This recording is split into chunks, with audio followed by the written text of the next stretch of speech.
It gives us great honor today to welcome today's commencement speaker, the 51st governor of the state of Indiana, Eric J. Holcomb. A lifelong Hoosier, Governor Holcomb is a veteran of the United States Navy, served as the 51st Lieutenant Governor, was a trusted advisor to Governor Mitch Daniels and Senator Dan Coates, worked for Congressman John Hostetler, and is a former state chairman of the Indiana Republican Party. He was elected governor in November 2016, following an unprecedented 106-day campaign, and was sworn in on January 9th, 2017. In 2020, he was reelected to his second term with the most votes in Indiana history. Governor Holcomb has a mission to increase Indiana's competitiveness in the global economy by bringing the world to Indiana and taking Indiana to the world. In 2018, Governor Holcomb was honored as the International Center's International Citizen of the Year. Throughout his career and service, he has earned a reputation of being a consensus builder. And in his first legislation session as governor, he rallied bipartisan support from Indiana lawmakers to expand pre-kindergarten for qualifying Hoosier kids and unveil Next Level Recovery, a one-stop for information and resources on the state's comprehensive and community-based efforts to fight the opioid crisis. The governor was honored with the Richard M. Fairbanks Circle of Hope Award in 2019. Governor Holcomb is focused on moving our state forward in many ways.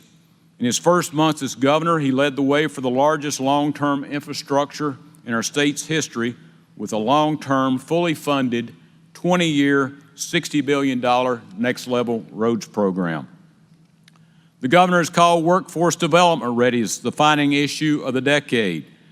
To meet our state's rapidly changing workforce needs, he unveiled the Next Level Jobs programs to help connect more Hoosiers to high-demand, high-wage careers. Governor Holcomb was awarded the 2019 Meyer Trailblazer Award by TechPoint for his work with growing tech industry in Indiana. All this work is underscored by Governor Holcomb's commitment to delivering great government service for Hoosier taxpayers. Indiana was ranked first in the nation for efficiency by U.S. News and World Report in 2017. Governor Holcomb previously served as policy chairman of the Republican governors, and in 2018 was named one of 10 governors shaping the future of politics by the Hill. Governor Holcomb has earned honorary doctorate degrees from Anderson University, Ivy Tech Community College, and on October 5th, 2018, received the honorary Doctor of Humane Letters from Trine University. We're proud to call you an alumnus, Governor. A lifelong basketball fan, and we were just talking about this, Governor Holcomb has shot and made a basket in each of 92 counties. The governor is a graduate of Pike High School in Indianapolis and Hanover College in southeastern Indiana, where he majored in U.S. history with a focus in American Civil War and the Reconstruction era. He's a collector of presidential signatures and currently has documents signed by all of our nation's presidents. At this time, will you all please join me in giving a warm Trine University welcome to the governor of the great state of Indiana, the Honorable Eric J. Holcomb.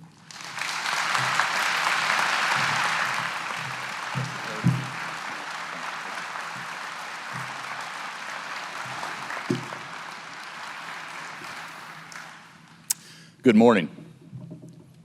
President Brooks, Chairman James, and distinguished trustees, faculty, alumni, Mr. Packnick, parents, and most of all, the graduates, congratulations on, as President Brooks just said, one of life's greatest milestones. This day represents a hard-earned achievement, and not, as was just mentioned, the end, but rather the beginning. And of all the ceremonies that I have the privilege to attend, so many joyful events, this is the one that I shared walking in that I've really been looking forward to, because I knew what my view was, both short-term here today and long-term of what is to come. I've been looking forward to this day because this is a special place built by visionary leaders. I count President Brooks as one of those. And as a true friend, I have, over the years, sought his advice and his counsel. As was just mentioned, in 2018, I presented President Brooks with the Sagamore of the Wabash, which recognizes those who have rendered distinguished service to their state and perhaps directly to their governor. And he presented me with an honorary degree, and I don't have to probably tell you who was more surprised on that day. Along with the great leaders associated with Trine, I think Trine also represents, at least to me, what's best about Indiana itself, what's best about our country. At a time when many colleges are struggling and enrollments are dwindling, here, new dorms and state-of-the-art facilities are sprouting like the spring flowers around us. For the past 7 years, Trine has been the fastest growing private college in Indiana. This year, in spite of COVID-19, Trine actually saw an 8% increase in retention. You saw a record-breaking engagement with employers and businesses and the industry leaders. You saw a record-breaking attendance from partners at virtual and in-person career fairs. It's obvious that students love Trine. And it's also increasingly obvious that employers are falling in love with Trine graduates. There might not be any more clearer testament of student loyalty than the fact that almost, you mentioned to me, 90 students from the class of 2020 are here today, just so they can be in this beautiful place and walk across this stage in person. Yes, this was a good year for Trine, for so many respects. Thunder men's basketball, we're 17-1 and we're conference season and tournament champs. Brooks Miller was named the National Coach of the Year. Thunder men's golf and track both won conference championships. And of course, you also upheld your reputation for science and engineering excellence. For the second year in a row, a team of Trine design engineering majors won an award from NASA. That's a pretty high bar, pun intended. Also, for the second year in a row, your student chapter of the American Society of Civil Engineers received a certificate of commendation from the national organization for your work and achievements, an honor earned by only the top 5% of all student organizations. I think if you could distill what Trine means, to me at least, into one word, and when I say Trine, I mean all of you. I mean faculty and staff and, of course, the graduates. The word that jumps front and center in my mind is innovation.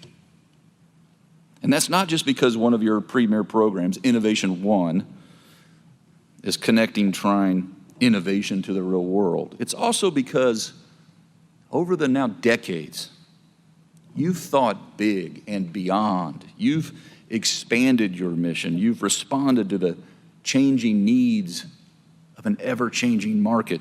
You've made bold investments. Heck, it takes guts to build a hockey rink in Indiana. And you've even changed your name. Trine is the definition of innovation. But have you ever heard of a politician who has restricted themselves to just one word? I didn't think so. So I beg your permission, and I'll offer you two. Innovation and values. You see, I looked it up on my way up. Trine's mission, to quote from your mission statement, is to prepare students to succeed, to lead, and serve. So the degree, the proof that you receive today is testimony, not just to your years of hard work, what you have earned, but to your appreciation that success means both to lead and serve. This really puts you on a different level because Trine students are committed to giving back to their communities from what they have received. The very innovations that you produce, not only in engineering and computing, but also in health sciences, education, and the arts, and fields like criminal justice and so many more.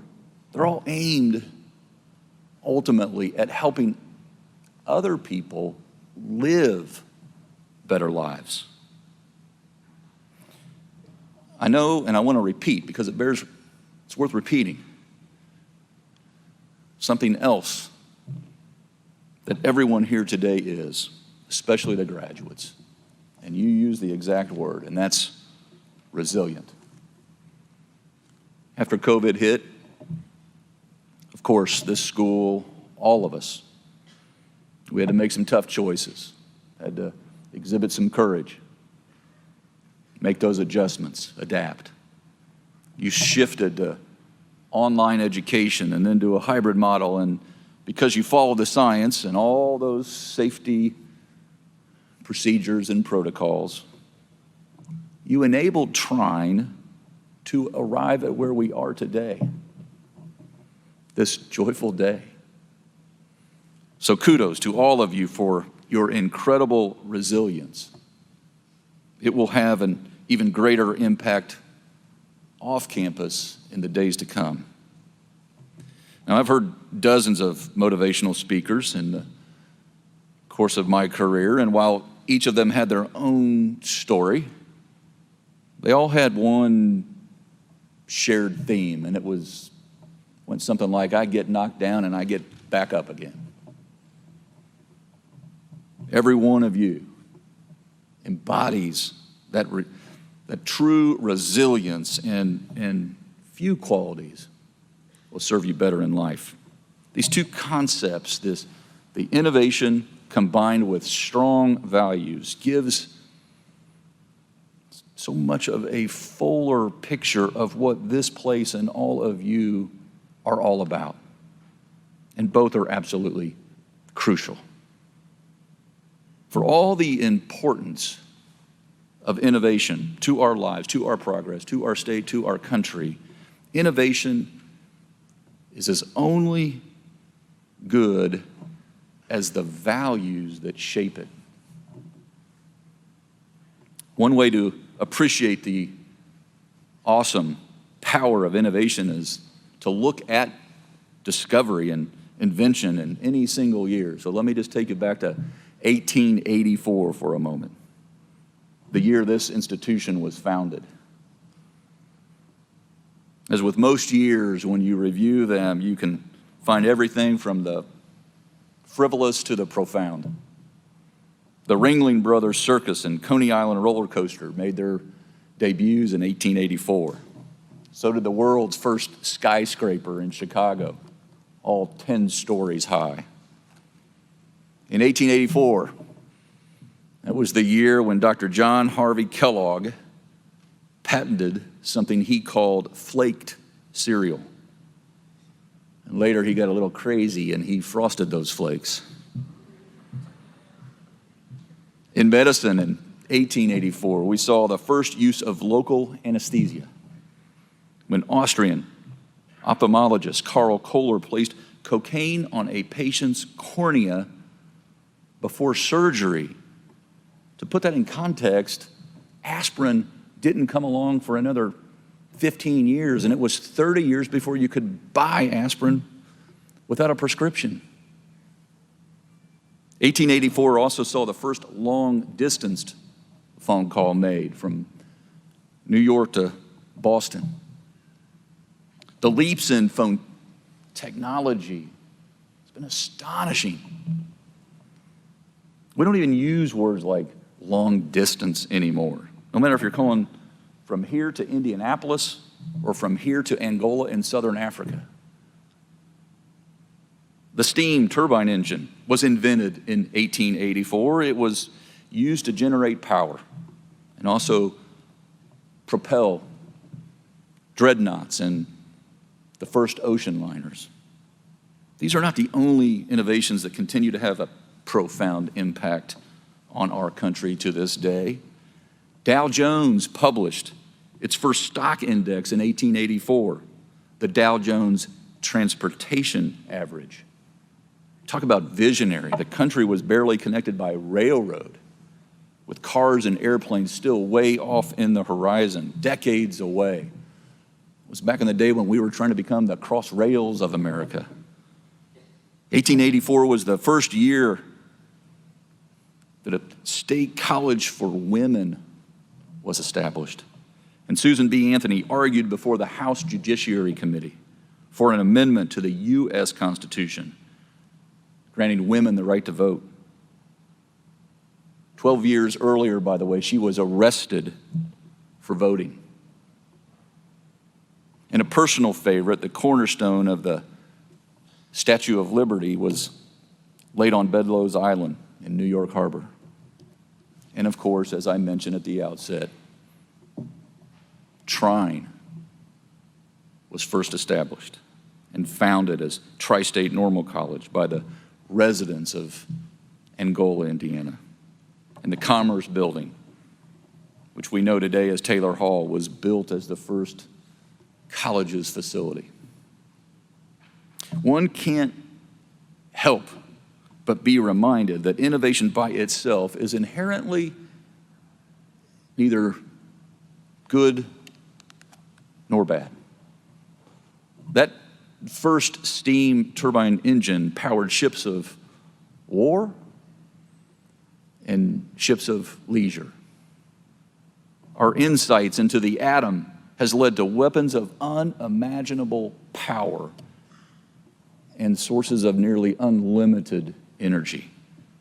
The pioneers of the internet envisioned a tool that could foster stronger, tighter community.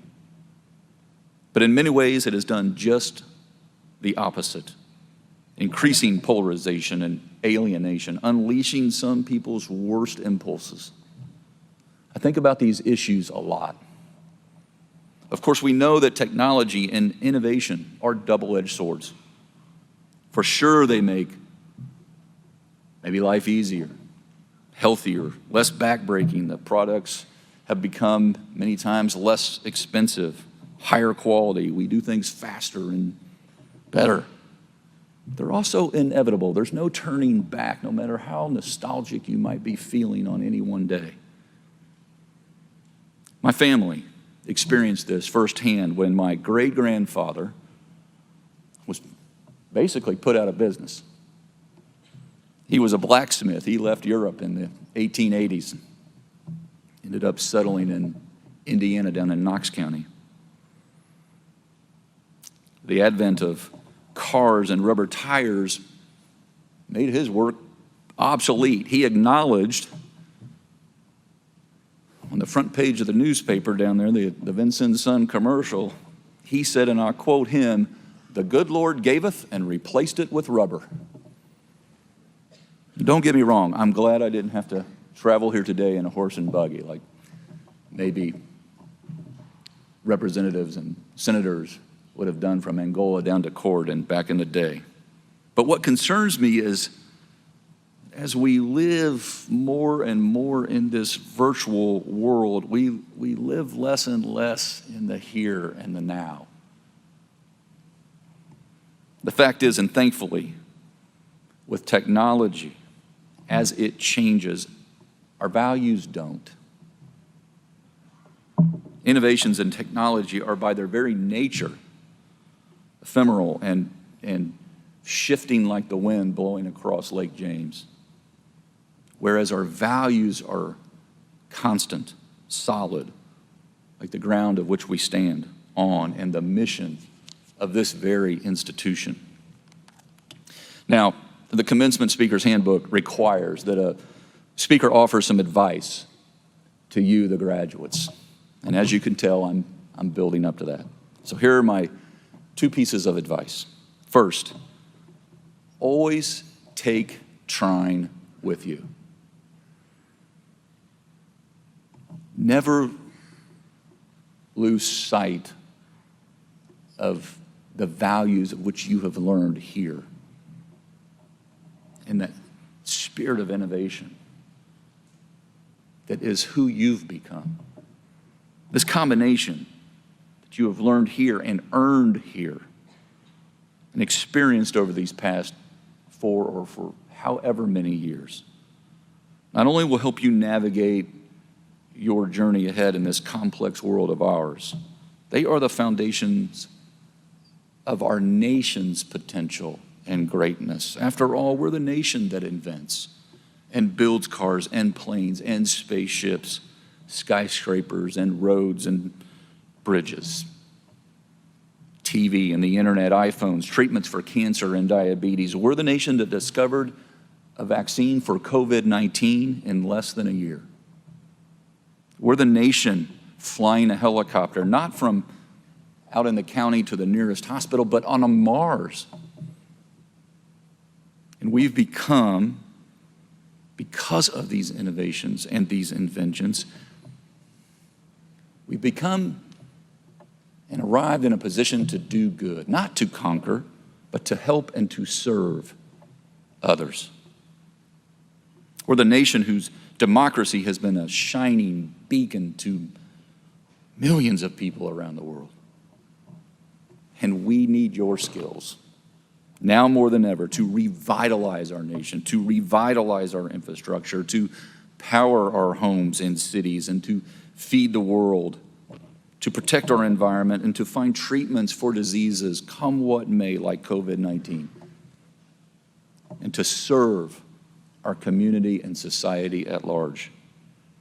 Regardless of your focused major of study here, your overall training, day in and day out, that's been fostered, that's fostered that ingenuity and creativity, strengthened by your resilience, encouraged experimentation and teamwork, and taught you how to solve problems, come what may.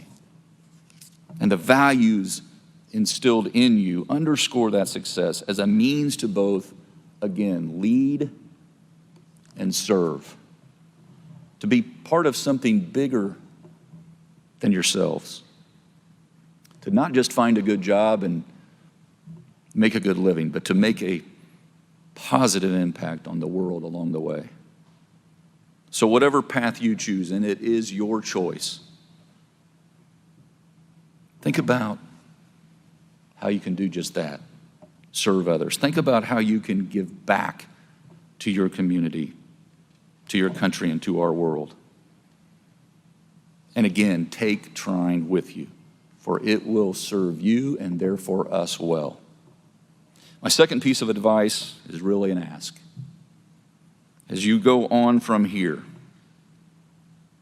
give Indiana strong consideration. Call that shameless or selfish, but I'm looking at greatness. I know what Trine produces. I know the types of people of graduates that you are. I know what you bring to the table. You're difference makers, force multipliers, doers, innovators, collaborators. You are the secret ingredient to Indiana's future. And we want to be part of it with you. And I commend you for your sense of timing, although I suspect for most of you, your parents had more to do with the timing. But regardless, where the credit is due, the truth is, in the 205-year history of our state, there's never been a more wide open, exciting, and empowering time to be a Hoosier than there is right now. With your love of hockey, if you will permit me, I'd like to quote Wayne Gretzky, who began his professional career, by the way, with the Indianapolis Racers. Gretzky said, "A champion needs to skate where the puck is going to be, not where it's been." That's what Trine has been doing now for more than a century. And that's what we're doing to build Indiana for tomorrow. Maybe you saw this, but Indiana has recently ranked third in the nation for the concentration of the industries of the future, including life sciences, aerospace, healthcare, defense, ag biosciences, cyber, orthopedics, advanced manufacturing, according to the Brookings Institute. And we're keeping the pedal to the metal with Trine and with you graduates. This is momentum. Indiana's resurgence is absolutely tethered to, due in great part to the incredible mark Trine graduates continue to make on our state and the world. To the faculty, you are educating the next generation of Hoosiers to find those treatments and cures that will enable Hoosiers to live healthier lives, longer lives, create those businesses that haven't even been thought about today, transform the lives of citizens and communities where we live. You're the graduating entrepreneurs, scientists, and engineers, the leaders who are going to make lives better. We need you, all of you, and we're counting on you, every single one of you. The sky's the limit. You can make a tremendous difference. And now more than ever, as I said, Indiana is the place where your dreams can come true, whatever they are. 5 years ago, when I was lieutenant governor, which you mentioned, and felt like it was for about 20 minutes, I had the opportunity to speak to Trine students as part of your Distinguished Speakers series. I took a look at that former speech, and I'll just briefly quote. I said, "We were going to show how a small state in the Midwest can become a national model for advanced manufacturing, for aeronautics, for defense development, for precision, data-driven agriculture and life sciences, relying on you, Trine graduates, to support and supply today's talent, even in tomorrow's industries." And I went on to close those remarks by saying, in short, we must continue to lead, because I know we have an opportunity to write that script for the next Hoosiers. And it will be Trine graduates who are going to hit that winning shot to change the world for the better. As we say here in Indiana, sometimes even a blind squirrel catches a nut. And I did that day, and I am betting I am again today. In any case, another thing it says in the Commencement Speaker's Handbook is to know when to stop talking, because it's your day.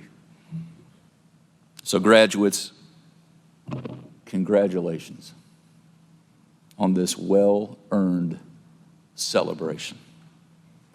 Always take Trine with you and give Indiana strong consideration. And thank you for the honor of being with you on this day, a day I will never forget, and to be able to speak with you on this incredible, incredible milestone in your life. Godspeed.